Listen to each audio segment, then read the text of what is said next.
Ladies and gentlemen, hello and welcome back again to the Summit 8 qualifiers. We're going to be hopping into game number 1 today of the semifinals. It's Team Empire facing off against Navi.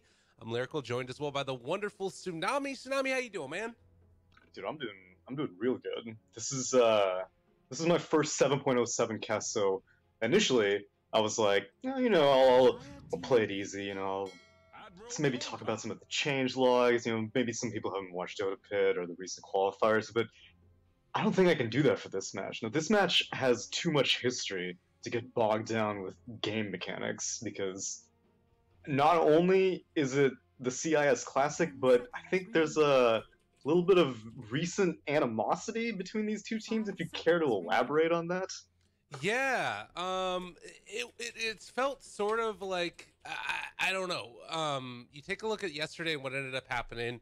There was obviously the bug that came around with the Shadow Demon purging the illusion of PL, and then the game crashed, and there was a situation where Empire felt like they were in a winning position. It was like a 7,000 net worth lead, and they had Aegis and Cheese. In a game 3. Exactly, in a game 3, elimination game. And then it was suddenly like, oh wait, no, we're gonna have to remake the entire lobby, and now Navi win because they know what they need to do differently. So it's kind of, on the one hand, the lobby crashed, there's not really much you could do. On the other hand, kind of crappy. I did take a look through the conversations that were happening between Ghostic and Havost last night, because there was some Twitter talk, but it seemed like in the end they were like, all right, it's a crappy situation, we're gonna get over it, but there's probably still some bad feelings, at least a little bit. I would be amazed if there weren't, because we know the value of each of these qualifiers, and these two teams have been neck and neck in qualifiers. Looking at their recent history together, they've pretty much met in all of the major and minor qualifiers, and they're trading victories left and right. Like earlier last month, it was Navi coming out on top for the Star Ladder Invitational and PGL Open. Then after that, Team Empire brings it back for Dota Pit and Perfect World Masters. And then again, Navi comes out on top for Dream League, and then now, for most recently, they're coming out on top in that MDL match. So if trends continue, then Empire might get the better of Navi in Summit 8 CIS qualifiers. True enough. Who knows? It's still a big question mark. Who's going to be able to take it out on top? And of course, the big difference this time around also is that these aren't the only two teams that are going to be left in the qualifiers, because a lot of times they were meeting in the grand finals. This is the semifinals. There's still Vega and VP on the other side of the bracket, which is also fairly terrifying. But you need to break it through this one. It's a single elimination tournament, and I think that, a lot on the line. We can get into the draft a little bit, though, this time around. Vengeful Spirit was the first pick overall into Shadow Demon Void, so a little bit of a difference. There was a changelog recently that said that the Shadow Demon illusion problem was probably fixed. So hopefully that's the case. I believe that is the case, and it was that was a brain bender at Valve, because I have notifications set up for every single time I get a patch, and I got that at like midnight my time, which is like 10 p.m. Valve time on a Sunday. Oh lordy. So don't be under the impression that Valve is asleep at the wheel here, because someone was feverishly working and burning midnight oil to make sure that Empire can very conveniently pick Shadow Demon here, and if Navi feel like it, they could pick PL again. Yeah, well, who knows? It's a possibility. They do have one more pick left for themselves. It's the Queen of Pain also with the Kunkka. I'm kind of interested to see how this works. Like, Shadow Demon, Kunkka, and Void, I feel like whenever you pick one of these heroes, you kind of run into some damage issues, unless it's like, a core Kunkka or something, which we haven't seen in forever, and I really doubt that's going to be the case. So it feels like this last pick from them is going to need to be a big damage dealer out of Empire. Yeah, Shadow Demon got some minor changes to Soul Catcher, which helped him with his damage mitigation, or amplification rather. For a very, very brief period of time, he was able to select multiple targets, not select, but catch multiple targets in the soul catcher, and then that quickly got reverted back. Now you can only catch one target, but whenever that target dies under soul catcher, you get an illusion of them. Mm-hmm. And Navi seemed to be a little bit aware. I think that Shadow Demon was being slept on in the opening week, I suppose, of this patch. Empire seems to recognize its strength, and Navi is also drafting accordingly. None of these heroes really benefit from being made illusions of. You don't really have something like a PL that you're like, oh god, I really don't want to give up an illusion. The only thing I can think of is Vengeful Spirit, and I don't actually know the interaction. If you have an enemy vengeance or like an enemy VS illusion, do you get that, you get the illusion whenever you die kind of thing? If you follow me with the vengeance aura? I would assume that the answer is no, because it's an illusion, right? But illusions carry auras. That's true. They do carry auras. Oh, I see what you're saying. I'm picking up what you're putting down. Yeah, sure. Why not? Let's say so. Oh my God, it's happening. They want to break Dota again. Let's do it. Let's put Val through the paces. How thorough was this fix? I mean, if we see Shadow Demon intentionally trying to purge illusions, which is what the sort of frustration I think was about the other day, then we'll have some idea.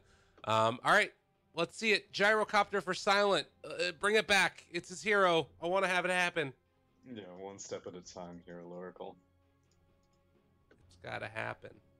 I'm actually surprised that Navi went for PL. Like I said, I was looking for heroes that don't benefit having illusions made of you, and PL is one of the best heroes to make illusions of, so I'm surprised they go back to it, but, why not go for the straight run back? And then a Medusa pick into a PL, which is also a little bit surprising, seeing as how PL, very common diffusal blade builder, will burn off your mana, but at the same time, Medusa with that upgraded split shot is able to go through those PL illusions a little bit quicker, so this just seems like a good old-fashioned grudge match.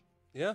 I guess the other thing that you've got here is there's been some changes to Stone Gaze in the way that it interacts, but every time it just like makes her more of every time that hero doesn't have her ultimate, it's going to be impossible to fight PL.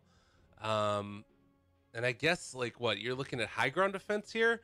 How do you feel about these two drafts? What's sticking out to you? Both have weak spots. Normally, whenever I give a draft an edge, it's just because they like confidently have more pros than cons, but I see cons on both sides. If I had to flip a coin, I would probably go on Empire, just because they led off with this Shadow Demon, and the 5th pick Medusa makes it seem like they have a strategy against PL, so I'm going to put my money on Empire for game 1. All right, I love to see it. Let's have it happen as game number 1 underway. Again, elimination match for both teams. It's the semifinals. Winner is going to move on and face the winner of Vegas Squadron and Virtus Pro. Another thing that I'll mention, whenever I see these two heroes in combination, the Shadow Demon and the Medusa, I remember a time when the Shadow Demon Luna was becoming very popular, and it was actually Wings that ran a Shadow Demon Medusa strat and won the game in 20 minutes.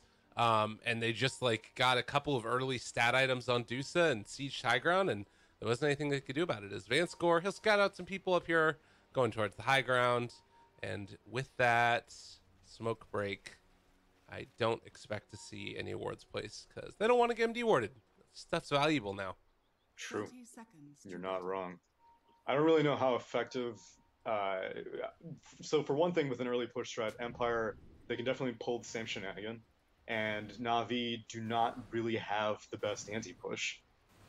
All you really have is maybe Enchantress stealing one of the Medusa Shadow Demon illusions. Right. As we see a fight. Yeah, Silent. He does have another snake if he wants to use it now. He's going to throw it out at this point.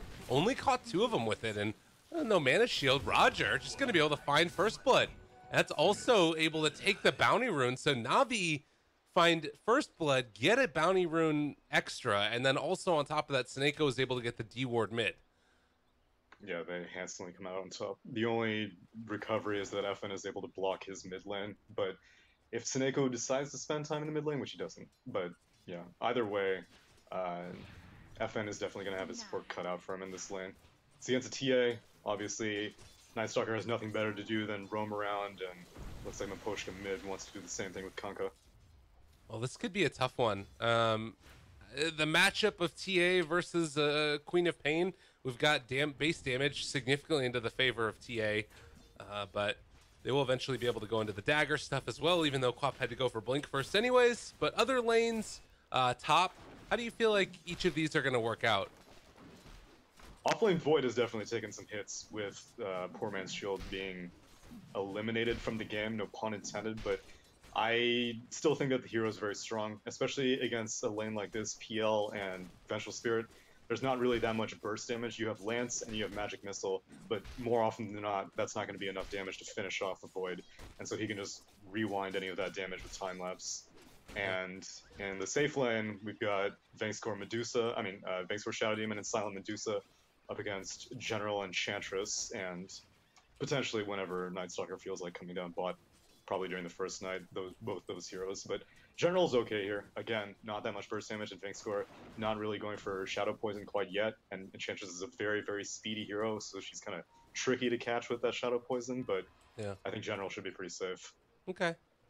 Well, he hasn't gone for any points in Untouchable yet. A little bit of a different build, but just relying upon his speed and that Orb of Venom to get a little bit of that damage over time going in, as Snako sort of manning up against Ghostic there, able to take the Bounty Rune and then run away. But a couple bashes also. Ghostic possible to go for that one, but with Crystallize coming in, he's going to back out. So nice little win there.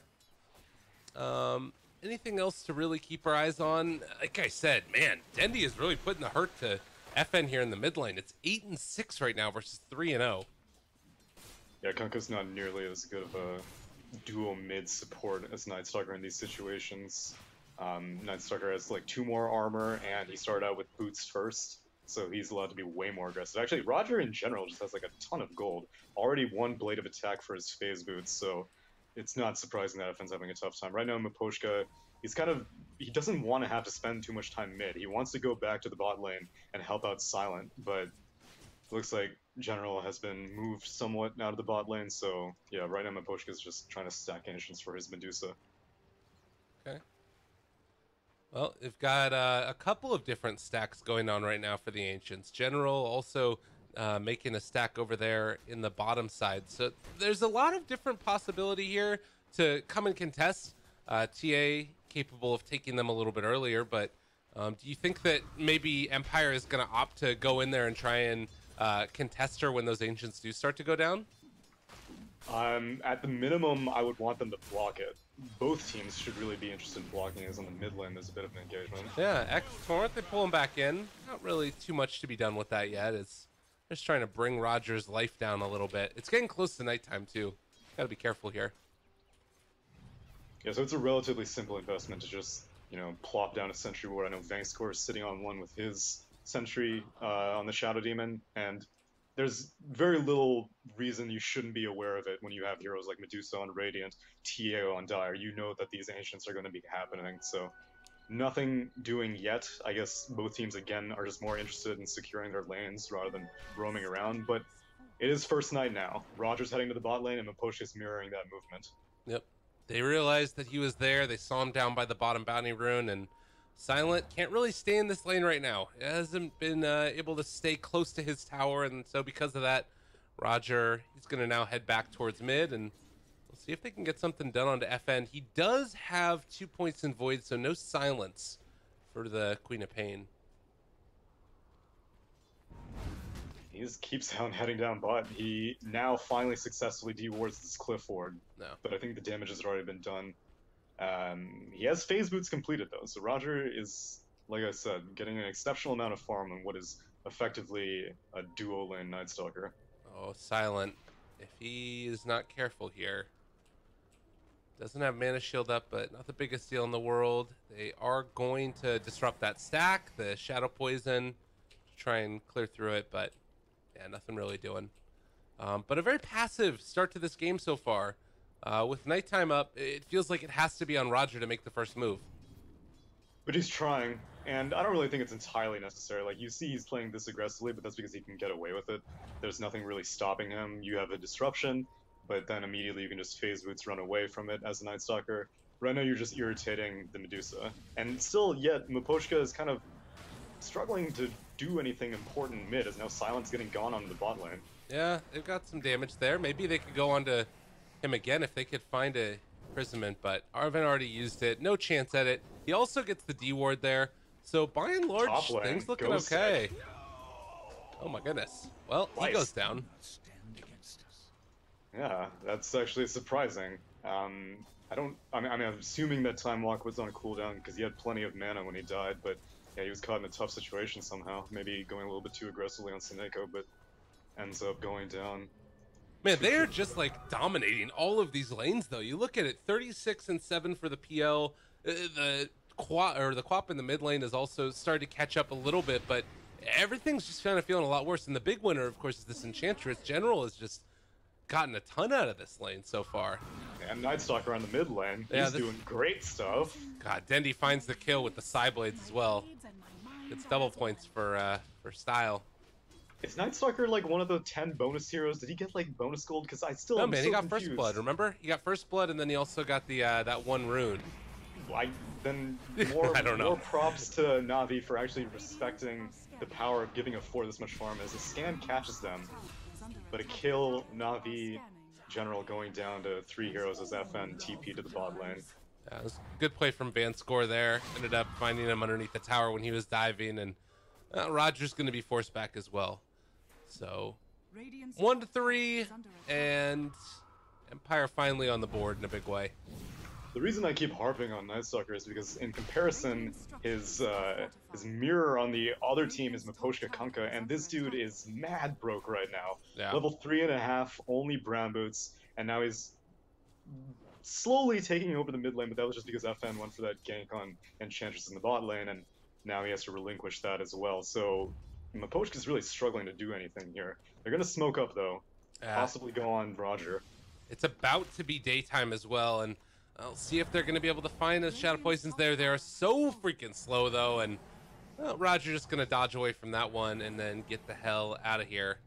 Does he decide to turn back around into this? This might be a little bit scary. Like I said, it's about to be daytime. The Torrent also connects Roger in a hell of a lot of trouble, and he is going to go down. They lose Vanscore, but well worth it for that very rich position 4. And, Miposhka? He's just going to hide away, and they can't go after him. Yeah, I guess the flip side is that at least Medusa didn't get the kill. Otherwise, then it would have definitely been in Empire's favor, but it's a little bit more even because General's getting quite a bit of farm, and he can continue laning 1-1 against this Medusa if this pace continues. But it is nighttime, so you can't rely on Nightstalker randomly coming in for rotations right now.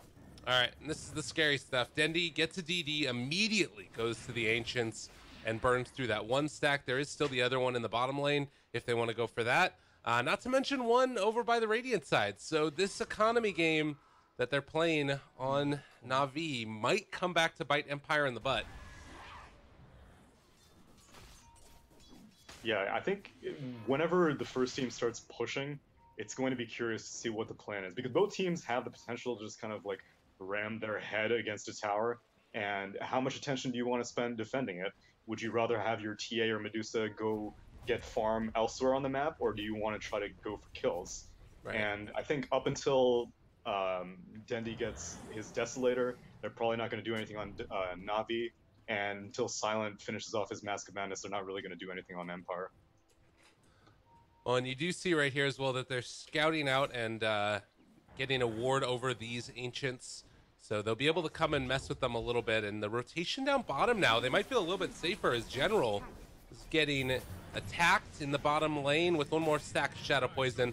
That should be enough to find the kill. Is it actually going to be enough? Vanscore just ends up going down. General living through it all, but he is eventually going to fall in Miposhka. He's also going to pay the price. Ghost Stick in trouble, able to get the time walk away, and turns with the Chronosphere. FN yells in their face, going to take down one. He misses on the scream though, but Seneco's still going to die, and now Silent ends up falling as well. They brought in Crystallized for this.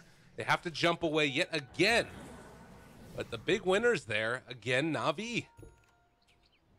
It took way longer than they were expecting to finish off that Enchantress. Who needs Untouchable when you can just heal all of the damage that they're doing? As now they find FN, or rather Roger gets found out by FN. Yep. It's daytime, so he can't fly. He has 17 1 charges though. This could still be a pretty Nice and easy kill. Jump forward. Ghost stick looking for a bash, looking for a kill.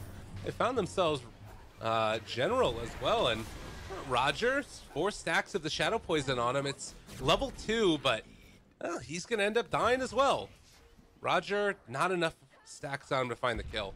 No, I'm not 100% sure, but I'm pretty sure at one point this Enchantress is at like 20% HP, but it looks like she's at 100% HP now. I know. What's going on here? She's a silly hero.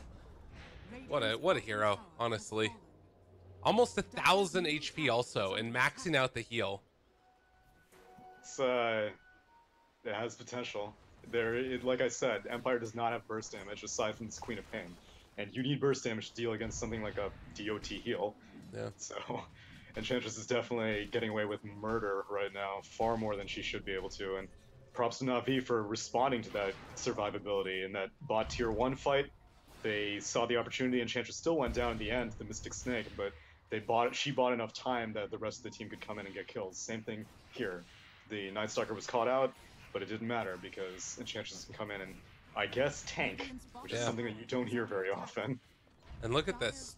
Dendi, after they get the D word on the Ancients, they knew it was going to be there. He's just going back in and taking them down, and now has a completed Desolator at sub 12 minutes. I don't know. I don't know how this works. And now, Silent. Oh lordy, they realize that he's there. They do have swap because Venge is level 7. They're diving behind the tower. CIS Dota. They got it off before the mana shield came out as well. Yeah, this is effective movement, especially by Roger. Roger has been crushing it this game for sure. Darkness is used. Fangscore can't see anything. Barely can even see where he's walking, but he's gonna hide. It's not really worth diving again for a Shadow Demon, especially if no one TP'd for the Medusa. But now they're going for it. Why not? Let's just kill everybody. Kill everybody. God, this is a terrifying combination. And I mean, against his former team, Roger, he's making the work, making the moves, striking fear into them. Oh, he's making more moves going up at this top lane. You could TP onto the shrine if you're Navi. The long duration silence in general. They're going to drop the boat. Is it going to be enough? They do have that damage mitigation onto FN. They pull him back in yet again, and, well, trying to get out of there. Void back up in a second. They can't connect. Still, tons of space creation. Medusa died in the bot lane earlier, so she wasn't able to farm, and Dendi wasn't in any of those fights. Oh, now, no. We just saw that Desolator. Well, guess who's 700 gold away from a Blink Dagger now? Almost killing off.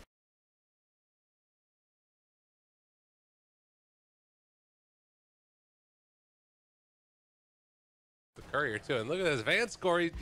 Quick, ult the illusion. Crash the server. This is pull the ripcord. It's over. Oh, no. Roger. Goes the ripcord. He's going down. This is a really rough one right now. Navi is just rolling over Empire at this stage of the game. 9,000 net worth lead. That's what they need, though. A big Chronosphere onto 2 heroes. Again, the Scream of Pain. It's not enough. Can they kill him off? General starting to fall low. They will have another X Torrent in 4 seconds if they can get it, but they swap him away. General gets out of there. They turn their sights onto Seneko. Crystallize also running away. Is this going to end up working out? This is looking like they're just walking into the meat grinder here. They do get a little banishment now of Dendi. They catch him with the Torrent. This is another big kill. Empire pulling it back. Can they make this work, though? FN almost out of mana. He does have sick charges as well. Dendi still trying to survive there with the Shadow Poison on him. General starting to fall. They get that kill as well. The Torrent onto Dendi, but they still haven't been able to beat him down yet. Rogers come back into the fray. This fight's been going on for an entire duration, and well, there he eventually goes. So the final tally ends up being, I have no idea. Gotta wait for the fight recap. I'm pretty sure it was just Night Stalker and Enchantress dying in exchange for this Faceless Void. Oh, nice Torrent, nice kill. Is it gonna happen? Roger, oh no, the Urn. He gets away. They do have She can't FN. see anything. It's nighttime. Oh, he's away, he's gone. He doesn't have a TP for 40 seconds though. That's okay. Oh, this is the scan time. But can't do it. Yeah, near that ancient, Dendi was rightfully apprehensive because, for one thing, he's extremely close to his Blink Dagger, and for another thing, TA is not a hero who can take fights 5-on-5, or rather 5-on-3, this early in the game. So it was good positioning. Void was going up the hill, and if it was just Void, then Dendi would have for sure gone for a Melt Strike. But the problem it was Void, and it was Shadow Demon, and it was Kunkka, and Kunkka's Torrent, which will quickly burn off your Refraction. So Dendi just kind of played it cool, and ended up drawing a lot of aggro. Everyone wanted to kill this Dendi, is now Ghost Stick. He's gonna TP out, Void has been... Now we go. Yeah, I saved that one. Good decision, recognizing that he couldn't get away anyways. And 16 minutes in, it's a 10,000 net worth lead. It's substantial, to say the least. Aegis was claimed by Dendi. So he's definitely outpacing Medusa. Nearly twice the farm of Medusa. It does feel like this is still a good team for being able to hold high ground, but oh, are they going to be able to do it? Oh, running away again. FN's going to TP out. Roger, does he break the TP? Not quite.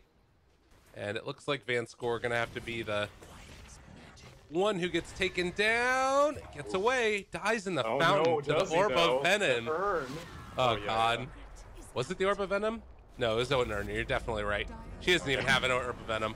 Well, that's going to be a big Chronosphere. They take down General. They might even take down Dendi. They pull him back in. Double kill. And a huge win in spite of the tier 3 tower going down.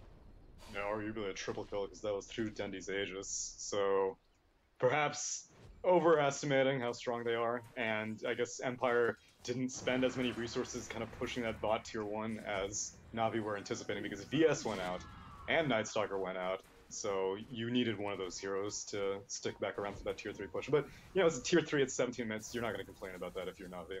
Absolutely. It was a huge gold swing, like you said, but not enough to really fully tilt the scales. But it does feel like, you know, if you have Silent actually getting into some real items here, keep in mind there's still this Ancient stack that only was partially taken. Things could start to turn around a little bit for Empire here. It's still a PL into a Medusa, which is terrifying. Yeah, one Spirit Lance tossed and Silent loses basically a quarter of his mana. So that's just going to get more and more intimidating as the game progresses. But they got clarity. That's not even counting what Navi's going to have. Oh yeah, clarity. That's true. That's fine. It's all okay, right? What we need is, man. The problem is Soul Ring doesn't even give you enough mana for your Stone Gaze. Otherwise, maybe you got to do some Wraith King type plays. Yeah. Out mid lane, Navi again going to start to put the pressure on the Empire as they start. Yeah, maybe continue. That's a good point. There we go. It's fair enough. It's really a problem though, because the other issue is that there's all this vision around the map. Like you've got the TA traps here. There's some really good deep wards. So anytime Empire leave their base, Navi has an inkling of it. Yeah, and that's just at daytime. If you're at nighttime, you can just put any idea of leaving your base out of your mind because you're not going to know where the hell you're going. Radiant's bottom tower is under attack. So bottom lane, Snako, Crystallize. They're down here as well. There's an Invis rune, so unless they really feel like there's a strong possibility to catch the Medusa way out of position, likely they're just going to back out. I mean, I guess that they do have Darkness available. These two heroes can't do it. This is the most 5 of 5 Vengeful Spirits. She has boots and a ranger up, so I know many games you've been seeing a VS doing lots of damage. That's not happening this game. At least not for the next, like, 20 minutes or so. Roger. He has the Spirit Vessel, but no charges. Man, I love Spirit Vessel. I don't really think it's that great this game, specifically. I mainly like it against, like, healers. Oh, top lane. Ghost Stick. Oh, God. Run away. Silence. Yeah, they got him. That's a kill. I would have totally been okay with the defensive Chrono in that situation. Have you seen the interaction where Spirit Vessel disables mana regeneration? Yeah, but apparently that got fixed. Okay, cool. Yeah, because I did see it, and then I was just like, man, that's a great anti-Storm Spirit item. As now Roger finds Silent.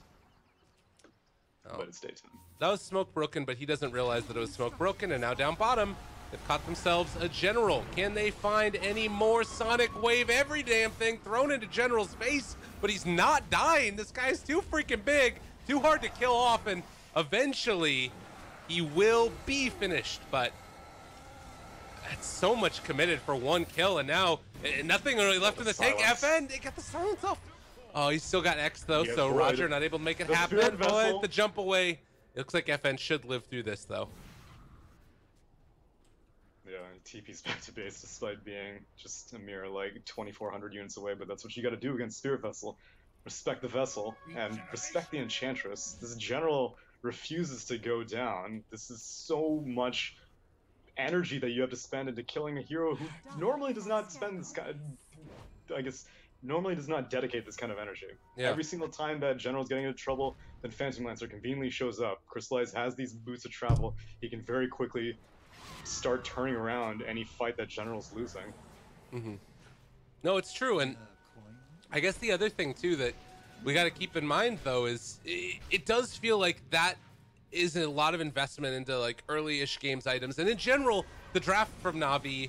Well, hold on, because I think we got ourselves a dead Kunkka most likely. They do go for the imprisonment there, the runaway, the swap back. The boat is already out, and he's dead.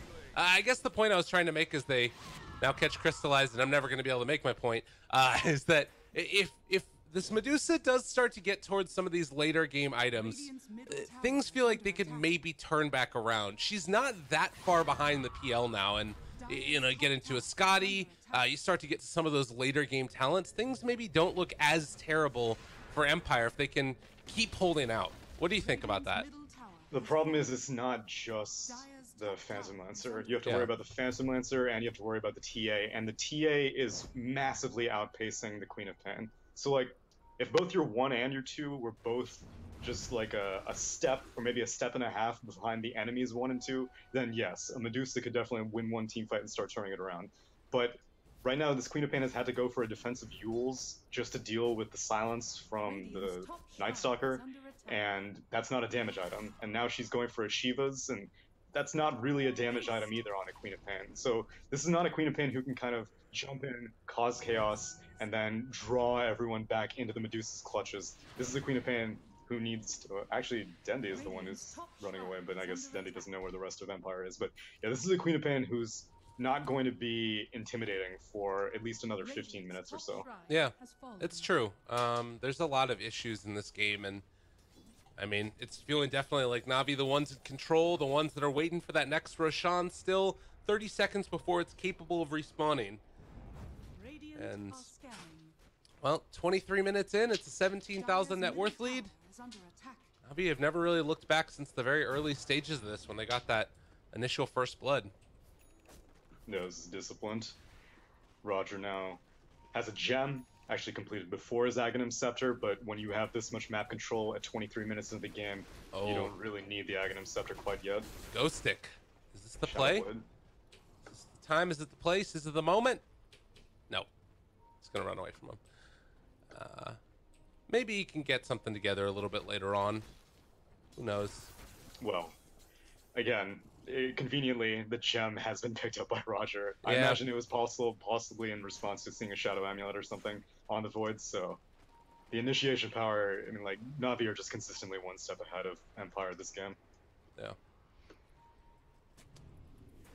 Well, Ghost Stick again looking for anybody, but not able to find it.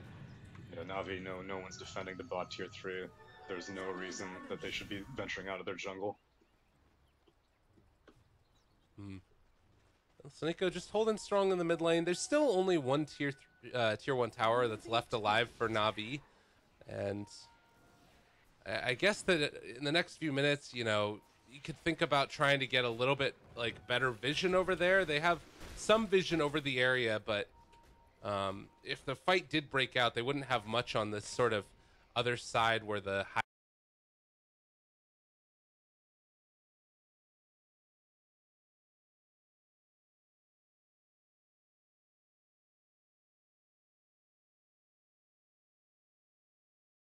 high ground is. That's true, Empire. but you see how much time Empire has to dedicate in this area because they lost their top shrine all those ages ago. Not only did Navi quickly take that top tier 3, but they followed up with the shrines, and so Empire, they can't like let Medusa farm elsewhere because she has nowhere to TP to in case Roche just breaks out. And Roche will break out. You have the Vengeance, you have the Wave of Terror on the Vengeful Spirit, and you have Desolator, Meld on TA. This Roche is going to go down in an instant, and I don't think Ghosted can do this by himself. No, I mean, he has the Vlads. They have the Scotty done too. But they are sitting right underneath that TA trap. And, well, they get a D ward here with these illusions. Not bad. But they need to get another ward down inside the pit. And they do now. Van Score sees a herd of PL illusions coming at him. And A herd. I like that. Silent can only deal with them very shortly. That Mask of Madness. Yeah, this is actually great for Navi. They don't have to take Roche anytime soon. Empire have all 5 heroes there, and they're like, please just go into the pit.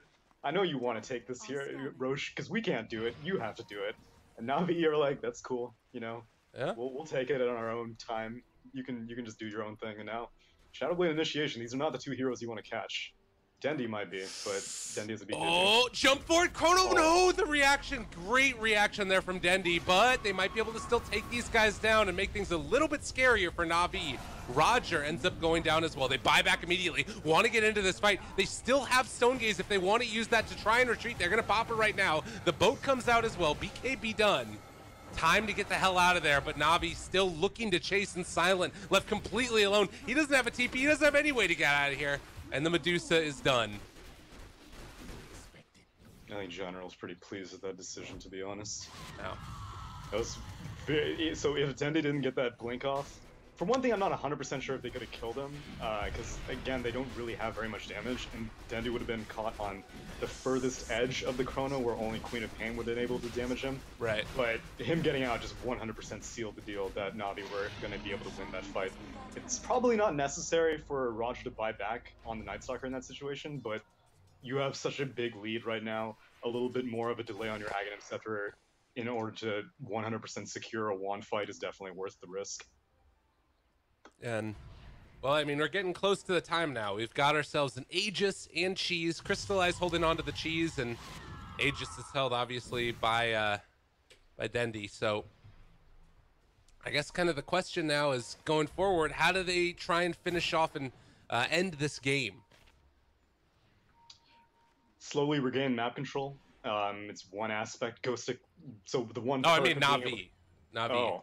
Oh, well, I mean, they have 1,000 ways that they can close out this game. That's not the hard question. The hard question is how did Empire try to not close out this game? I mean, Navi, they have the good split push potential. So, you know, Dendi can burn down a lane. BOT, PL can burn down a lane. The rest of the 3 heroes can go down the mid lane. That's one option. You could just send Dendi, BKB, Aegis into a lane, let him siege it. He has his pike, so he has bonus range, so it's not even that big of a commitment.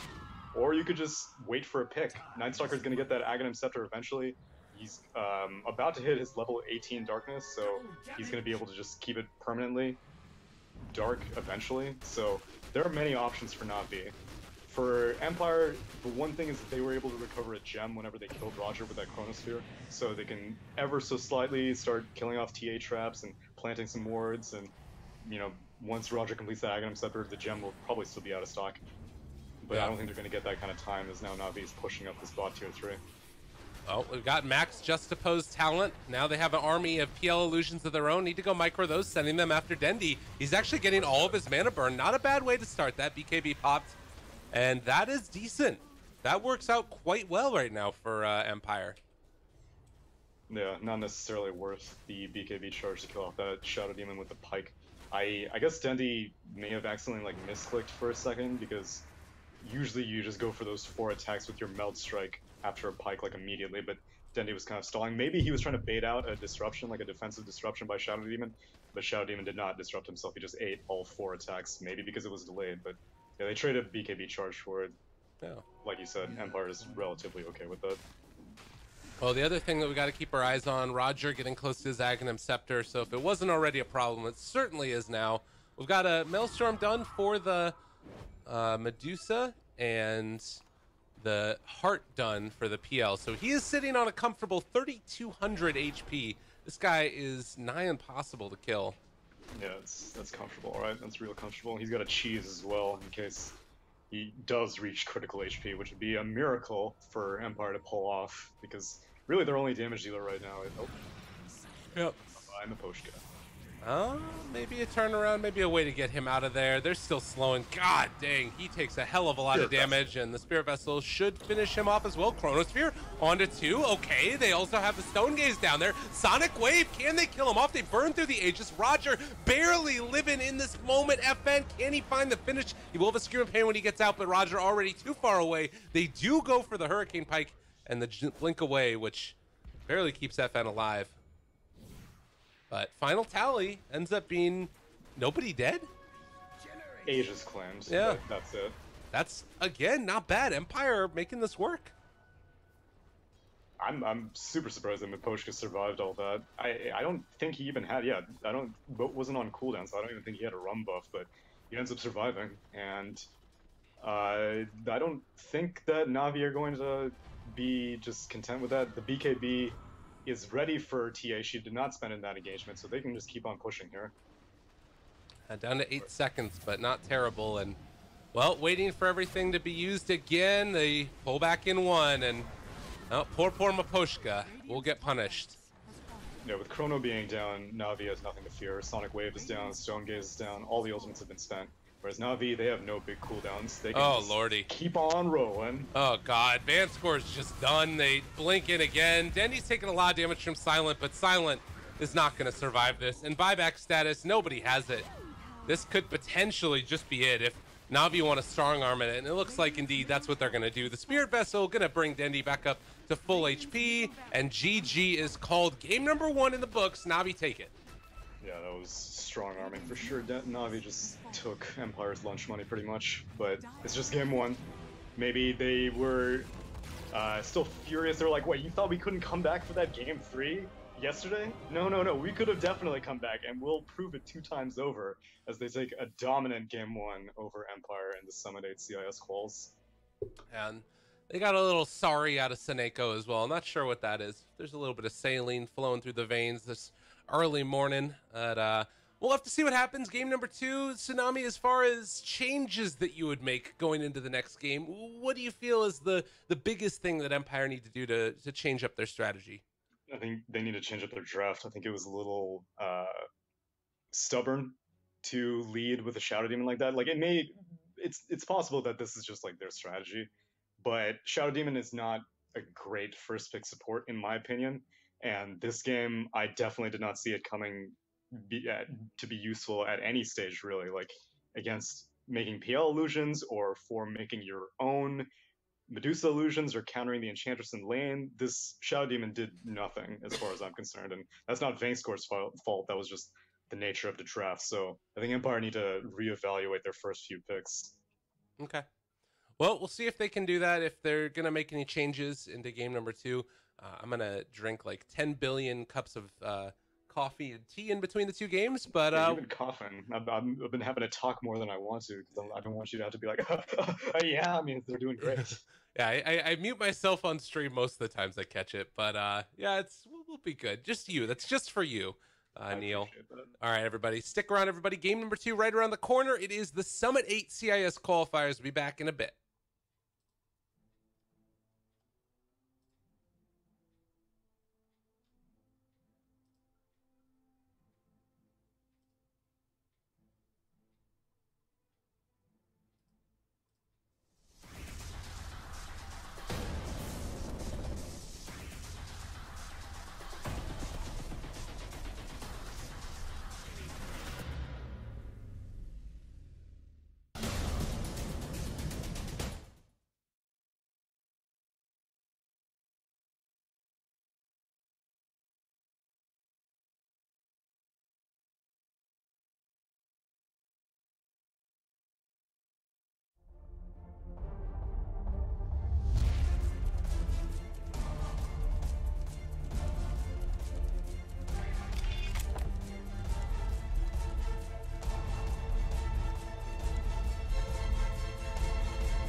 Wait a minute.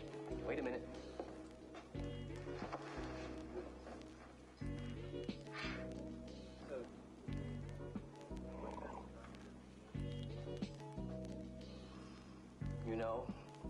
This is, excuse me, a damn fine cup of coffee.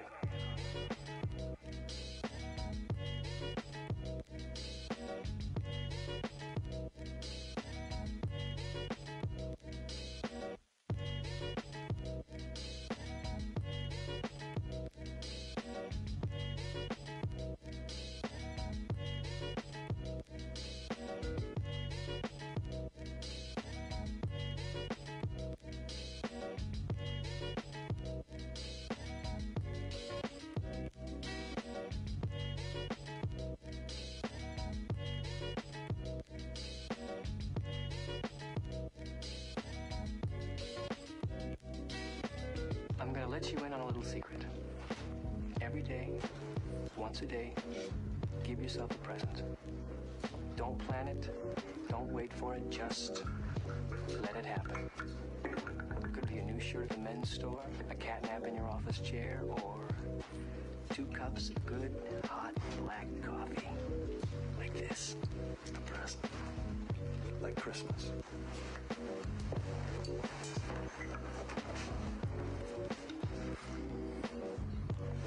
Oh, man, that is the spot. Nothing like a great cup of black coffee.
Ladies and gentlemen, hello and welcome back again to the Summit 8 qualifiers, taking a look at our second game of the day, first series of the day. It's Navi facing off against Team Empire, and it's game number 2, and we are looking at a completely and totally and absolutely different draft. Tsunami, how you doing, my man? I'm good.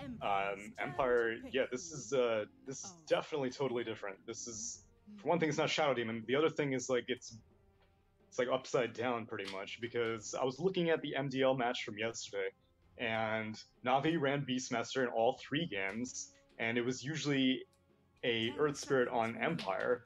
But it seems to have been reversed now, and I think that Empire was just like, oh, you probably expect us to pick Earth Spirit first, but we're gonna take your Beastmaster. And Navi was like, alright, fine, we'll just take your Earth Spirit.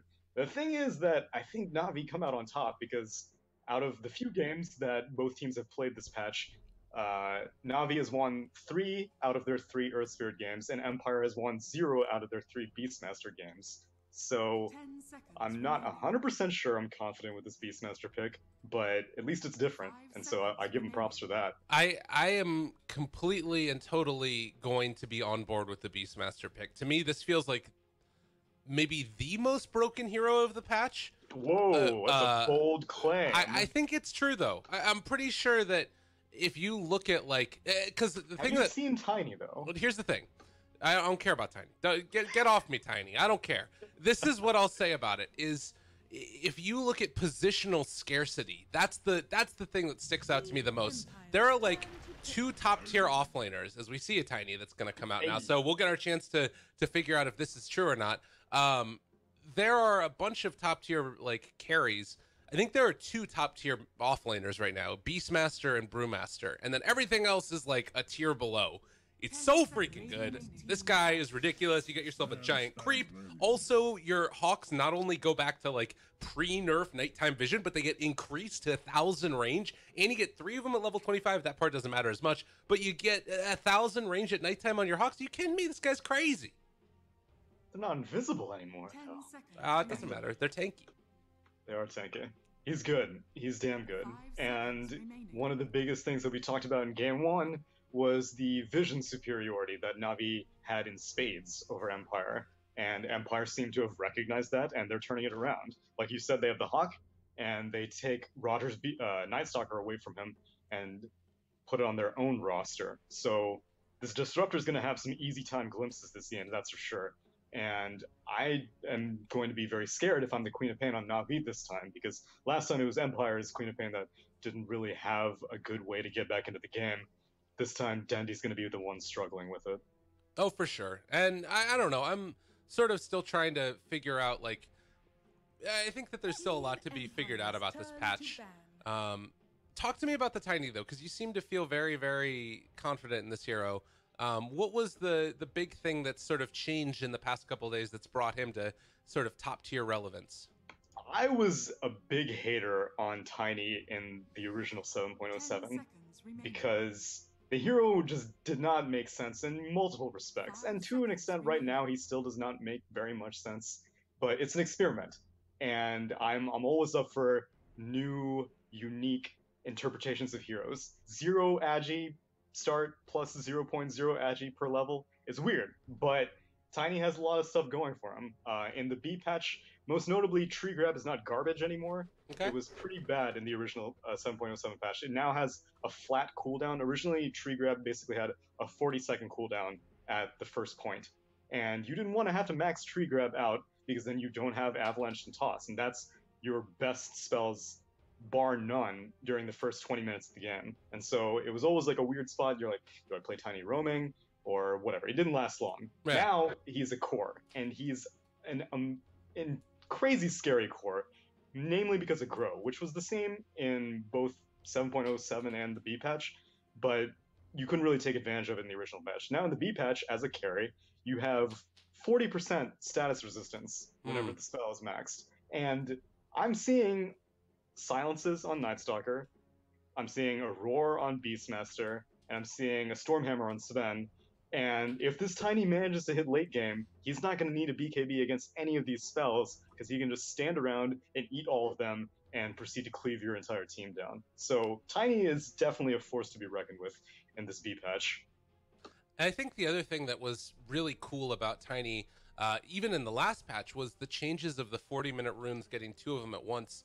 How many times have we seen DDs just end the game with Tiny? And now you have double the chance that that's going to happen. It was something that didn't get seen all the time, but when it happened, it was really significant. And now you have that built-in cleave mechanic, which is basically the Aghanim Scepter of old. It's all looking good in some ways, but I still have to say, like you mentioned earlier, you don't have Agi, you don't have armor, and Sven, he's a hero that can take advantage of that. There's a lot of concerns that I do have about him, particularly if, you know, before he gets a ton of that status resistance up, like you roar him and then just send all those Beastmaster summons at him. It could be scary, but maybe that's where the rest of the heroes of Navi come in to try and save his day. And Empire, they're going to take a last pick DK. It's going to be a lot on that hero for sure, the Tiny, to carry Navi, and we'll have to see if they can make it work. Any last heroes that you'd really like to see from Navi? Vengeful. No, it's banned. Man, and Wyvern's banned also. I guess you could go for Io, but that's not a very commonly seen combination anymore. Again, like that's seen. If I had told someone in 2012 that Io Tiny was not going to be a thing anymore, they'd be like, "No, I don't want to play Dota anymore." Then, in fact, I think one of my biggest theories is that Tiny's Aghanim Scepter got removed because it would be too good with the Io Aghanim's talent. I think so too. I'm gonna go for the Tide. This had been a little bit of a revelation recently. Oh my God, he has the Mohawk. I have not seen that set before. That's amazing. That's a vintage one. Well, I kind of like the Tide. I think that he's gone underutilized. I was talking with Aosin a lot about it, and he was mentioning that his 2 talents now, the damage reduction that you get on Anchor Smash talent, it's like plus 25% or something, and then also your Kraken Shell plus 24 of the threshold, means that this hero is just like, he's ridiculous now. Yeah, Dragon Knight especially is going to struggle against this Tidehunter for sure. I had seen the one clip that I'm sure many other people also saw of a Sven beating into a Tidehunter and doing effectively no damage thanks to that Kraken Shell talent. But then once he gets God Strength, then, you know, it's a flat amount of damage that's blocked. And so you may be able to do like 50% of a hero's damage whenever they don't have something like a crit.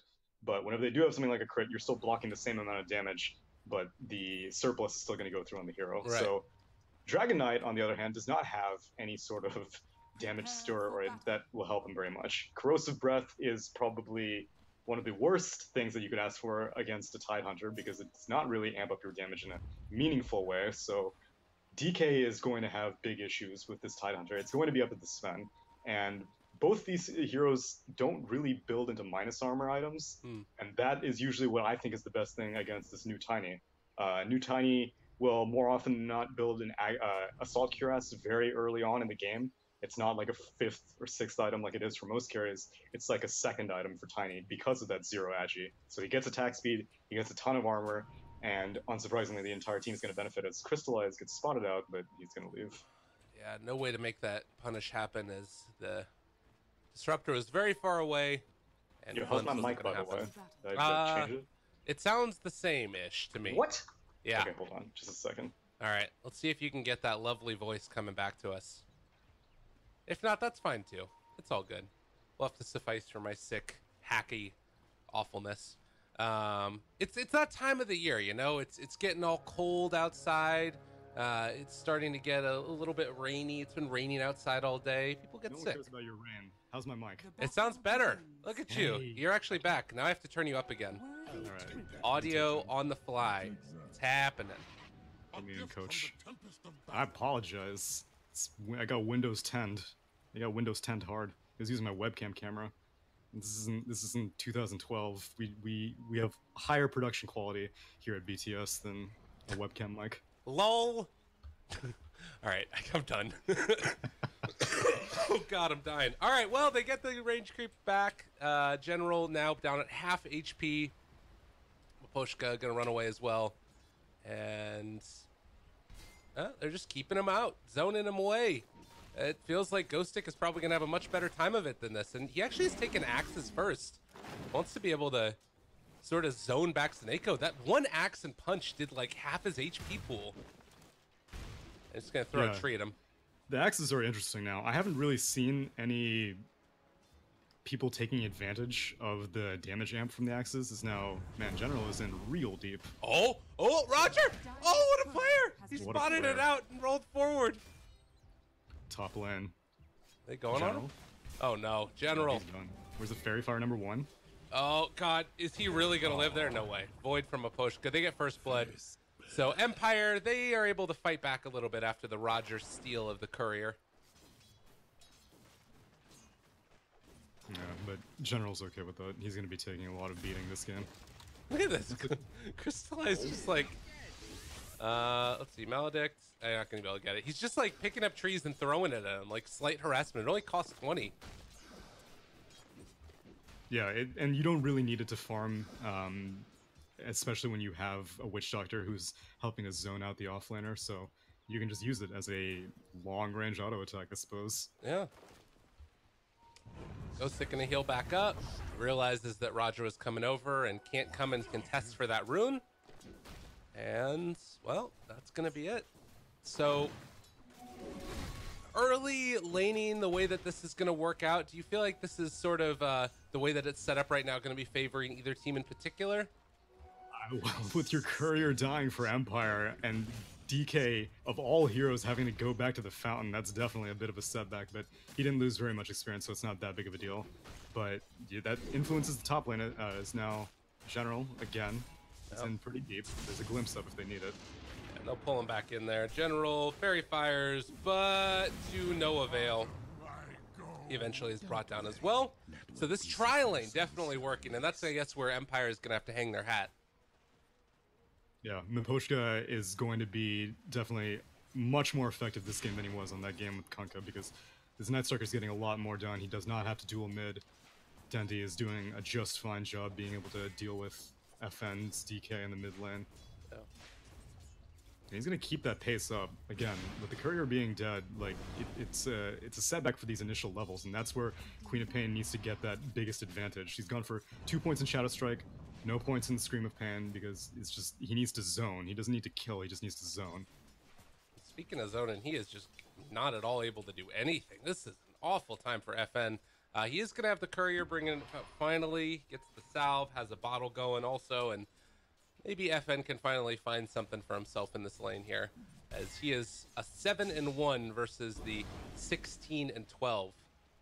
Tidehunter again taking some damage, but General's going to be fine through this. Yeah, General's got a point in Kraken Shell now, so it makes it a little bit more manageable. But although, maybe even more so than manageable, they may be able to find something themselves as Roger places an aggressive ward, sees Vangscore, roll for the bounty. Alright. They drop down that ward to block the camp, and moving up here, they have the catch on the Silent, but Coconut's not going to bounce. They have the Maledict, the stun from far away, not going to connect. Silent dodges everything and just walks away. Get off me. This Sven's gonna need, like, it's a smart idea that they've gone to block out this hard camp. For one thing, it means that if this supports of Empire ever notice, then they're gonna need to spend more time walking over to the Ancients. As now Crystallize in the bot lane is actually taking a bit of damage here. Oh, trying to turn it now. There's the toss. They are going to be able to find that kill. Ghostic still looking to chase here. He's threw out the axes already, but not going to be able to find anything else afterwards. Mid lane roll. Yep, they catch on to FN. He is still taking the DOT. No. He has raindrops. Raindrop time. He's good. Living through it all. And instead, they turn it back around and find the kill onto Dendi. Miposhka even chasing for more under Roger. They maintain the vision with the strike and able to get that last kill. Double from Miposhka early. Who knew? Night Stalker's a good hero. Yeah, and a hero with that sixth sense. Avoid Seneca, which Seneca couldn't have gotten that kill anyway, but Night Stalker is an exceptional hero, especially after 4 minutes. Between 4 minutes and 8 minutes, he's beyond great and gets a lot done in that mid lane, helping out FN significantly, which FN is still going to be behind because he did not get any of that experience, I believe. He was too far back, trying not to die to that Shadow Strike, so even though Queen of Pain went down, he didn't really benefit. It was Miposhka who was mainly benefiting, but that's okay. Miposhka, again, it's going to be night for another 2 or so minutes. He can keep bothering Queen of Pain mid, and it kind of makes Roger feel a little skeptical about leaving Dendi alone in this lane. And Miposhka does have a little bit of a movement here. He's underneath the wards though, so they'll realize what's happening. Kind of interesting warding here. They want to make sure that they had that vision, so they even had him overlap a little while. And now Witch Doctor tests the rune and picks it up, and now Poshka gonna have to run elsewhere. This warding has been really, really solid, and that was one thing that we did notice from Roger the other day.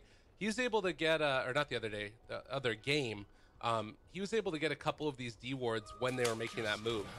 And now Maposhka, the long wraparound, he does have a silence available, gonna get it down onto Dendi, and the chase is gonna be here. They have Sonic Wave available, and Dendi is just not at all afraid of anything.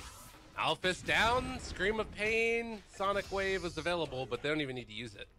Dendi's afraid of Night Stalker, but he's not afraid of DK in the slightest, because this DK is just so massively underleveled, and it continues to snowball. Dendi, like you said, has Sonic Wave, about to hit level 7. DK is struggling to hit level 5 right now, so it's and it's not going to get any easier. Tiny is getting free farm as now he proceeds to solo kill the Beastmaster.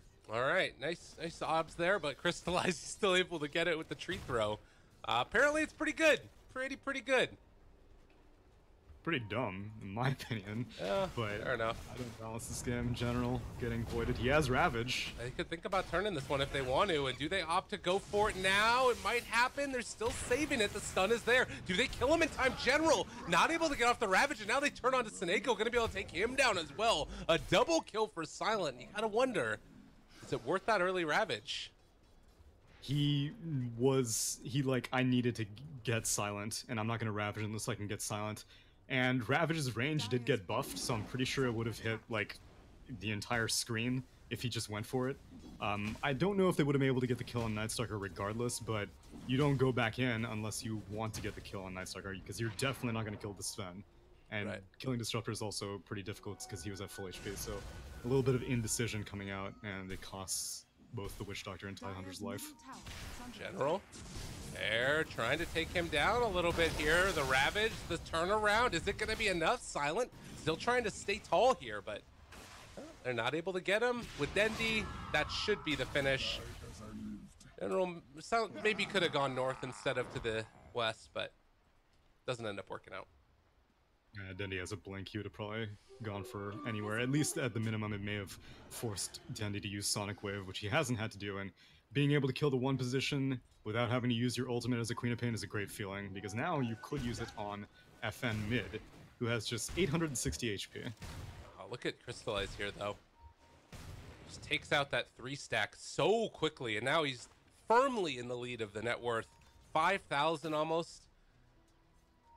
9 minutes into it. He has also gotten how much CS? 70 CS at 9 minutes? This guy's a monster.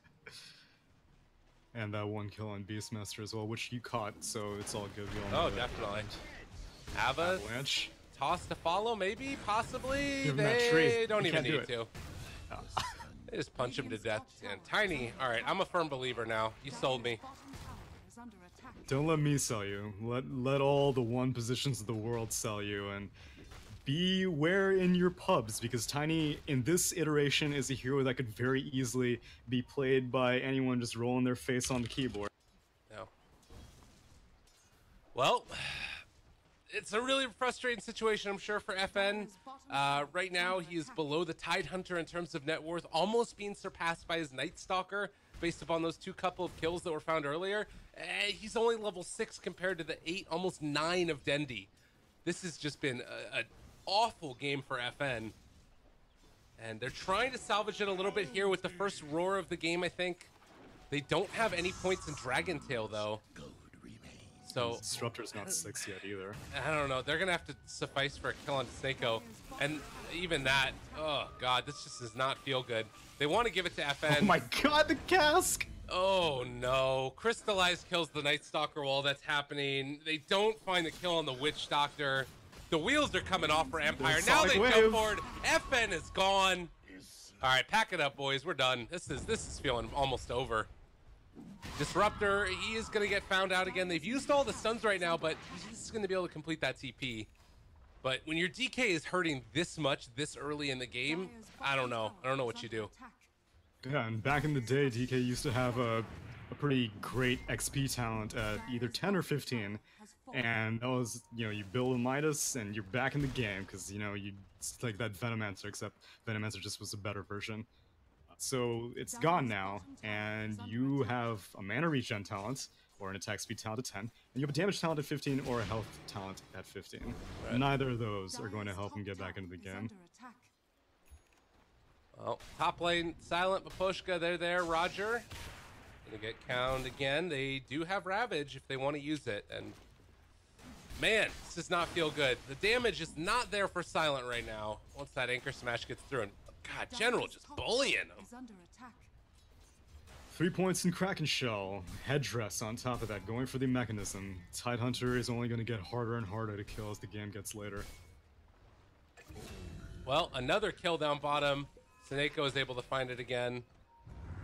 And Yeah, I don't roll blame away. you. Tiny is a very burst damage hero. You can't really keep track. Yeah. You know, 1 second a hero's there, the next second they're gone. So, meanwhile, it's sort of feeling like every lane is going the way of Navi right now. The sort of lone hero that's having a decent time is the Sven, but even he is, I mean, paling in comparison to the amount of farm that Tiny's getting. So where do you go next for Tiny? It looks like he went for Manta next into Shadowblade. Do you like this decision by Crystallize? I think it's Sanjin Yasha. Yeah, it's a Sanjin Yasha. So it's mid-game oriented. Possibly because they recognize that DK is so far behind and Sven's also so far behind. It's like, let's just end the game early, as now they're going in again on Ghost. Like, you can see this one, can't you? Oh, definitely. Or turnaround, not happening, and I think that he's still dying here. The Malefist will be able to get the kill, and Vanscore, God, did not want to stand up to this guy. He hits pretty freaking hard. Crystallize, comfortable throwing the tree and toss as well. It's all going down, and Vanscore looking like he might live, barely. Seneko, the madman, gets oh my the goodness, TP he's done. away. He's done. He's gone. All right, now they're also trying to take down FN. They roll back in yet again, reapplying Magnetize. FN is dead. So the final tally ends up being the Dragon Knight and the Beastmaster dead for the Witch Doctor. Feels bad. Yep. And Crystallize basically walks out unscathed. So you see, you can hover. This is one of the few heroes that I recommend hovering over this little stat counter. So you see 40% magic resist. That's complements of obviously the inherent magic resist plus the 20% that he has from his level 10 talent. You see 41% physical resist. That's complements of the Aquila and whatnot. Right now he has 8 armor with 0 agi, of course. And the status resistance is 13.6% right now with 2 points in grow. And wait, actually that's surprising. What? That doesn't seem to add up.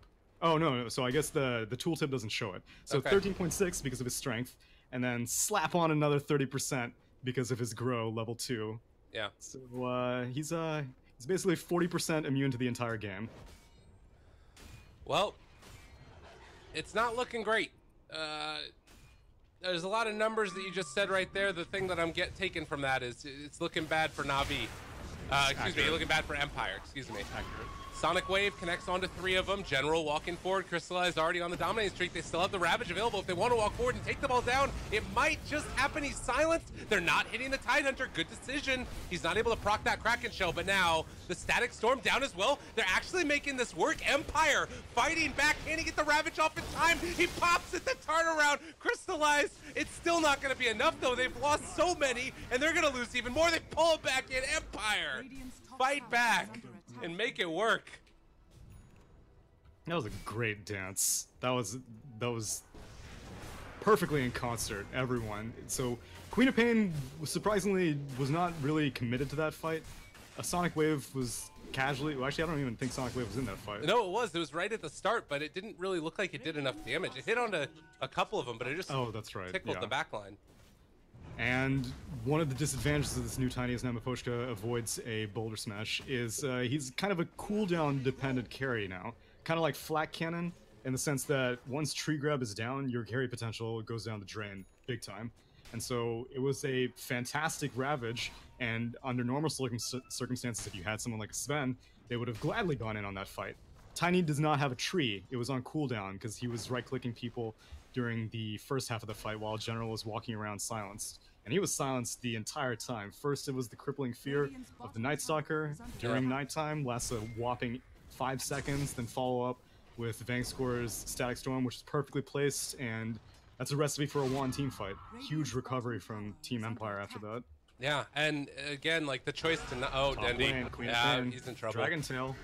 They got the follow-up. This should be a... No, he blinks away. Oh, and now Ghost Stick needing to run away from him as well. The turnaround, smoke out by the rest of Navi. Oh, Vanscore getting rolled on. He gets silenced. He gets stunned, and Vanscore gonna get dead. Can they find any more here, though? Looks like the answer is no. Space created, I suppose. Disruptor dies, you get a tier 1 bot, almost? No. No, you don't. Roger. 3 at least. Okay. Silent ends up getting it. They try and take him down. Roger trying to walk away. The cleave, they get him with the cleave. Oh, and Dendy, he just wants to kill off the Sven. He's gonna get it. Poshka, he is still alive here. And just gonna TP out now. Yeah, they were kind of stuck after that Boulder Smash connected, so well played by Roger, forcing them to stick around for that tier 1 kill. 2 supports go down, but Queen of Pain kills Sven, and Queen of Pain is more than happy to take that trade, as now Dendy has completed up a Yule's on top of that Veil that he completed first item, and life is still in the dumpster for DK, who has 1.7k gold less than Tidehunter. Yeah. Well, I mean, I'm looking at the game right now, and the way that it was looking just a few minutes ago before that fight mid, it was awful. It was terrible for Empire, but now they're only 800 gold behind the Tiny, the Sven is. This is starting to feel like there's some strong comeback potential here. He's getting into an early BKB, has the Blink Mask of Madness already. It's not looking so bad. For Tiny, a lot of his potential comes from his experience rather than his farm, thanks to the new grow. And so, I mean, sure, God Strength also levels up and scales up, and you get strength, and you get a little bit of, like, sneaky status resistance because of that strength that God Strength provides. But once Tiny hits his level 3 grow, it's so difficult to keep him locked down that you can dedicate these initial items, I mean, initial spells like Crippling Fear and whatnot on Tidehunter, but, you know, he's going to have Greaves, so he's going to be able to purge that off, and Crystallize is going to have to go for these kind of feverish attacks on people randomly with Tree Grab. He can just do it after a Ravage, after Queen of Pain comes in, and then just do cleanup duty. But Empire are making all the right moves. They take an Aegis very quickly, thanks to 3 points in Inner Beast. Now, can they defend their tier 3 is the question. It's a big question, and we'll see if they have an answer for it. FN ended up using his Dragon form before he got the level 2 ulti, so it is about to wear off, and Crystallize beating away at this tower. Whack. It's hard to deal with. The roll in, they found 2, Vanscore as well as the Sven. He does have that BKB available, but wants to wait for the perfect moment for him to jump in. The stun is there.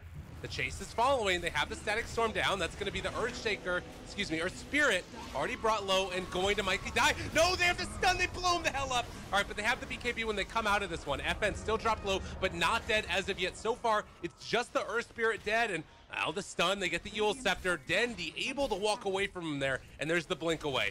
Now General taking another down.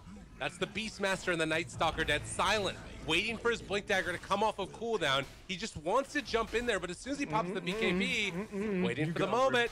They can't go for it yet. They're still waiting. Ravage, the turnaround. They hit it onto 3 of them. Maposhka's starting to fall as well. Silent popped his BKB, but it might have been too late.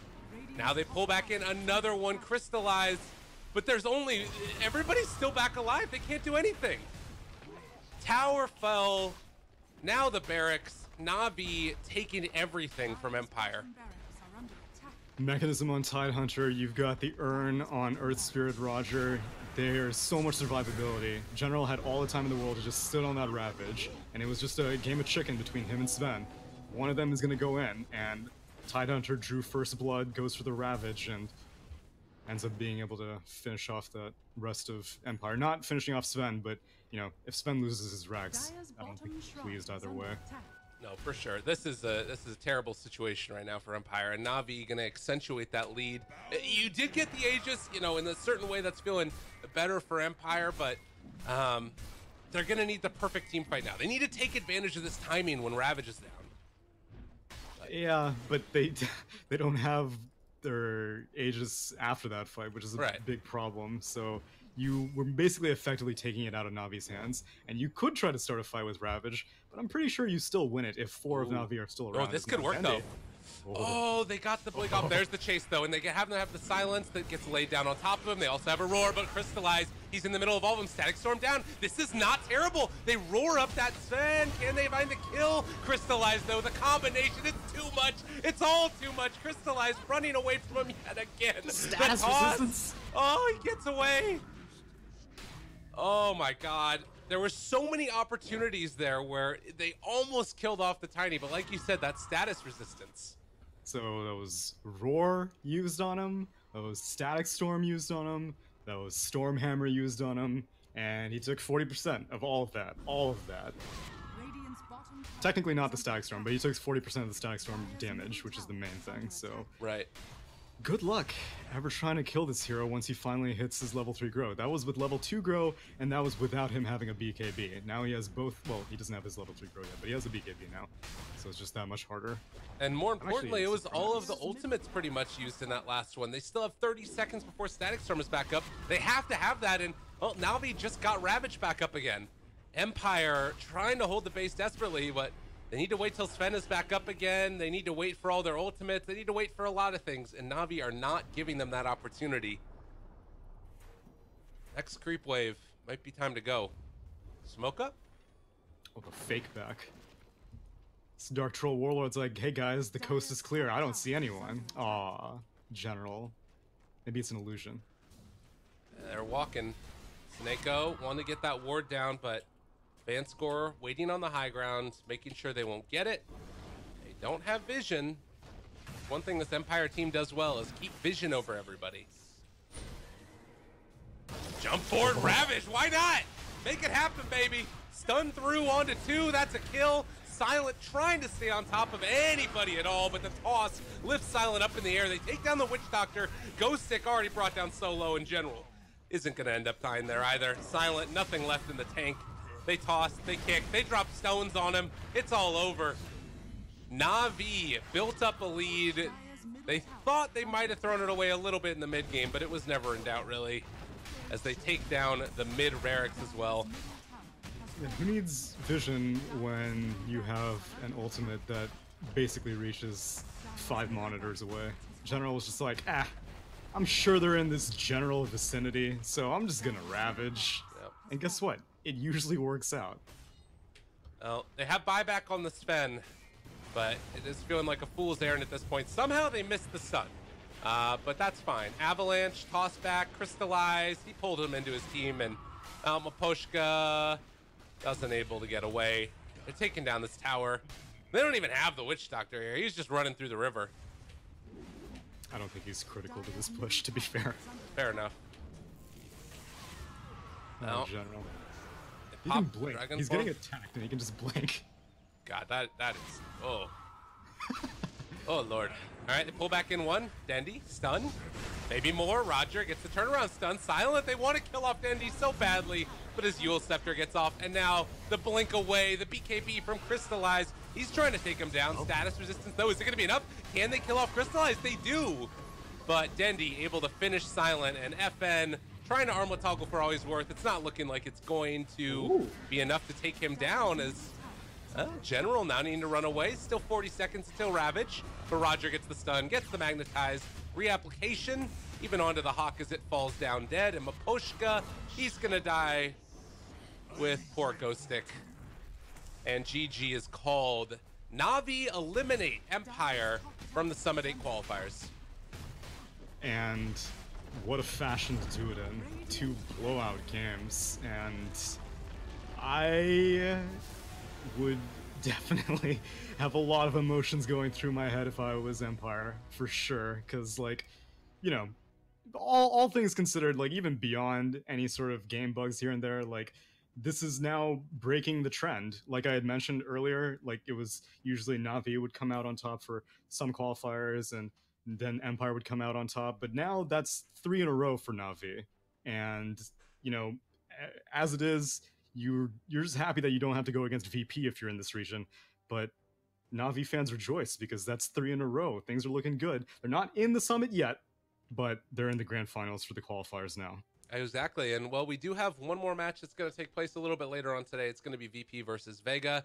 Tsunami, any sort of final thoughts on how you see Navi as they face one of those two teams? Do you have a sort of inclination of where you think they stand?